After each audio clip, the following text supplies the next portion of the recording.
सभी छात्रों का एक बार फिर स्वागत है गणित दर्पण चैनल पर। आज हम पढ़ेंगे गुणनखंड। बहुत ही अच्छा टॉपिक है और इस टॉपिक से संबंधित यानी गुणनखंड वाला जो क्वेश्चन है, आप चाहे 8वीं में, 9वीं में या 10वीं में किसी भी क्लास में आप अध्ययन कर रहे हैं या कंपटीशन एग्जाम भी दे रहे हैं, तो आपके लिए गुणनखंड आना अत्यंत आवश्यक है। तो समझते हैं इस क्वेश्चन को और गुणनखंड से संबंधित आपका हर डाउट क्लियर हो जाएगा। मुझे पूर्ण विश्वास है कि आज इस वीडियो के बाद में आपको कोई वीडियो देखने की आवश्यकता नहीं पड़ेगी। 100% आपको पूरी तरह से समझ में आ जाएगा। देखिए यहाँ पे करना क्या है, सबसे पहले मैंने एक क्वेश्चन लिया है। क्या लिया है? 6x² plus 17x plus 5। सबसे पहले तो आपको ये समझना है कि गुणनखंड आपको द्विघात बहुपद का मिलता है और द्विघात बहुपद के अंदर आपको x के ऊपर घात 2 देखने को मिलेगी, फिर x के ऊपर यहाँ कोई घात नहीं है यानी एक घात है, ठीक है, फिर अचर पद। ओके, यहाँ y भी आ सकता है, p भी आ सकता है, t भी आ सकता है, यानी ABCD का कोई भी अक्षर आ सकता है। बस इसमें आपको ज्यादा कंफ्यूज होने की आवश्यकता नहीं है। अब यहाँ पे आपको करना क्या, सबसे पहला काम देखिए x² है यानी जो भी स्क्वायर वाला पद है इसके आगे आपको देखना है कौन सी संख्या है।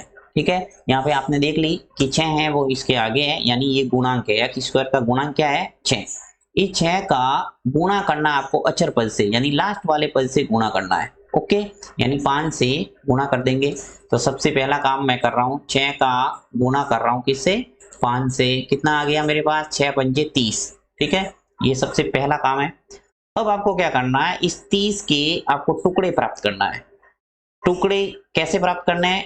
गुणा करने पर तो ये 30 आना चाहिए और जोड़ने पर हमेशा ये बीच वाली संख्या प्राप्त होनी चाहिए, यानी बीच में जो भी संख्या आपकी x का जो भी गुणांक होगा, यहाँ जैसे y है यहाँ पे, तो y का गुणांक जो भी होगा वो आना चाहिए। अब जोड़ने पर ही क्यों आना चाहिए? क्योंकि यहाँ पर प्लस है। देखिए यहाँ अगर प्लस होता है तो जोड़ने पर आना चाहिए और अगर माइनस है तो घटाने पर आना चाहिए। देखिए कैसे टुकड़े प्राप्त करता हूं मैं।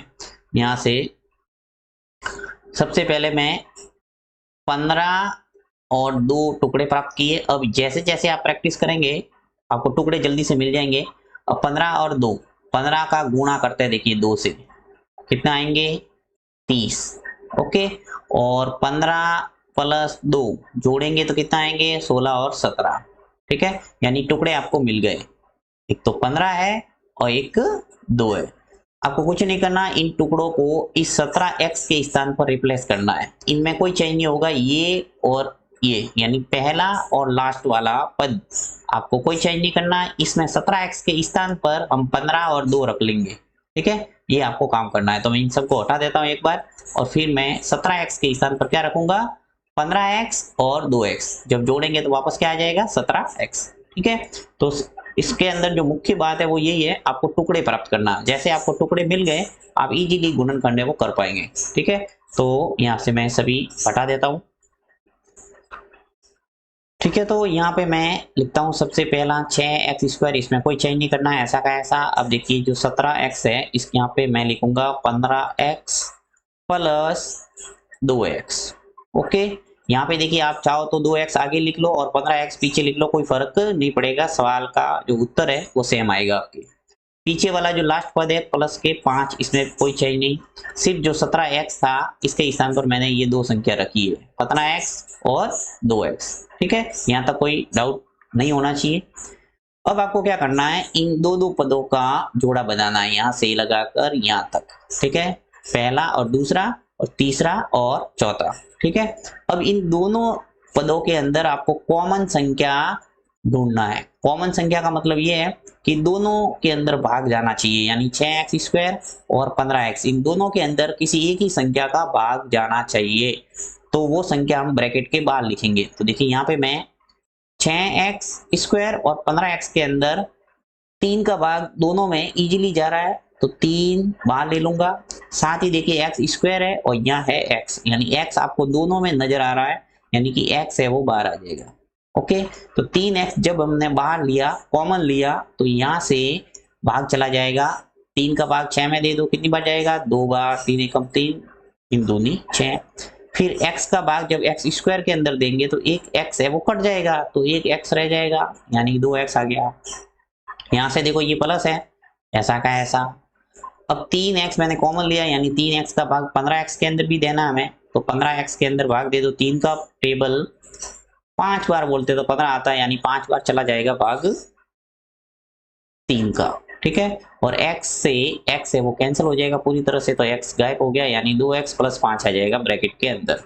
तो क्या हुआ यहाँ पे कि 6x स्क्वायर प्लस 15x में से जब मैंने कॉमन लिया 3x, तो ब्रैकेट के अंदर क्या बचा 2x प्लस 5, ठीक है। इस दोनों संख्याओं का काम हो गया। अब इनकी बारी, यहाँ यहाँ जब जो भी चिन्ह है वो आपको पहले लिखना है, ये प्लस है तो प्लस, यहाँ माइनस है तो माइनस लिखना है, ठीक है। अब देखो 2x प्लस 5 में कोई कॉमन नजर नहीं आ रहा है, यानी ऐसी कोई संख्या नहीं है जो दोनों को पूरा पूरा भाग जाए, यानी डिवाइड करे, कोई संख्या नहीं है ऐसी, क्योंकि 2x है, यहाँ है 5, तो इन दोनों के अंदर कॉमन है वो क्या आ जाएगा 1। जब आपको कोई संख्या नजर नहीं आए तो 1 है वो कॉमन लेना है, क्योंकि 1 का भाग सब में जाता है। तो 1 का भाग जब 2x के अंदर देंगे तो ऐसा का ऐसा आ जाएगा 2x, फिर प्लस 1 का भाग जब मैं 5 के अंदर दूंगा तो 5 भी ऐसा का ऐसा आ जाएगा, ये 5 ऐसा का ऐसा। इस बात का पूरा ध्यान रखना है। देखिए ये 2x प्लस 5 है, तो ऐसा का ऐसा आगे भी आपके वो का वो ब्रैकेट बनेगा अपने आप। हर सवाल के अंदर चाहे कोई भी गुणनखंड का संबंधित प्रश्न है, आपके एज इट इज ब्रैकेट आगे बनेगा। आगे बढ़ना है। अब आपको क्या करना है, यहां से लगाकर यहां तक ये पूरा एक पद है, और यहां से लगाकर यहां तक एक पूरा पद है, यानी इन दोनों पदों के अंदर आपको जो कॉमन नजर आ रहा है वो आपको वापस बाहर लेना ब्रैकेट के अंदर। तो देखिए यहाँ से 2x प्लस 5 और 2x प्लस 5 है वो कॉमन है, तो इसको बाहर ले लो पूरा। तो ये 2x प्लस 5 पूरा बाहर आ गया, तो अंदर क्या बचा, यहां से देखिए 2x प्लस 5 है, ये बाहर आ गया, तो अंदर क्या रहा 3x, यहाँ आ जाएगा 3x। फिर देखो यहां से मैंने 2x प्लस 5 बाहर ले लिया, तो अंदर क्या बचा, यहां से प्लस का 1 प्लस 1। तो इस तरह से ये जो दिया समीकरण एक तरह से बहुपद था, 6x square plus 17x plus 5 के गुणनखंड है वो क्या आ गए 2x प्लस 5 और 3x प्लस 1, ये इसका आंसर है, ठीक है। अब यहाँ पे एक द्विघात समीकरण भी आता है और द्विघात बहुपद भी आता है। जब यहाँ पे 0 आता है तो इसको बोलते हैं द्विघात समीकरण, और जब सिर्फ इतना सा है 6x square plus 17x plus 5, यहाँ पे बराबर 0 नहीं है या बराबर कोई संख्या नहीं है, तो इसका मतलब क्या हुआ, ये द्विघात बहुपद है।